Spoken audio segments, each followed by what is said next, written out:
Isang binatilyo ang hinuli ng pulisya nang makuhanan ng kargado umunong baril sa kanyang bag matapos ang pista ng Santo Niño de Tondo sa Maynila kahapon. May unang balita, si Bea Pinlac. Makulay ang pagdiriwang ng pista ng Santo Niño de Tondo sa Maynila kahapon. Napuno ng kasiyahan ang mga kalsada ng Tondo. Matapos ang pista, sinuyod ng mga pulis ang ilang kalye roon. May lipit na po yan. Marami na po nagre-reklamo, may pasok pa po bukas. Pinatigil nila ang mga grupong nagsasaya at nag-iinuman pa sa kalsada.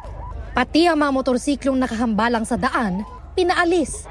Nahuli ng pulisya ang 14 anyos na lalaki na may kargadong baril umano sa kanyang bag.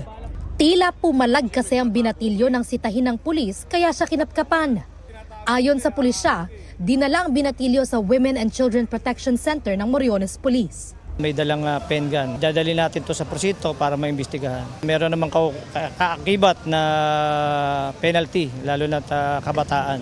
Susubukan pang makuhanan ng pahayag ang mga magulang ng binatilyo. Sabi ng pulisya, marami ng residente ang tumatawag sa kanila para ireklamo ang ingay at mga nakaharang sa daan kahit tapos na ang pista. Hanggang alas 12 lang po yung piyesta ng Santo Niño, kaya po nagawa tayo ng ganitong strategy para po hindi po lumala pag kasi nalalasing na yung mga tao na nagiinom, ay nagkakaroon na ng sakitan at nagkakaroon na ng problema. Tumalima naman ang mga residenteng sinaway ng pulisya. Ito ang unang balita. Bea Pinlac para sa GMA Integrated News. Gusto mo bang mauna sa mga balita? Mag-subscribe na sa GMA Integrated News sa YouTube at tumutok sa unang balita.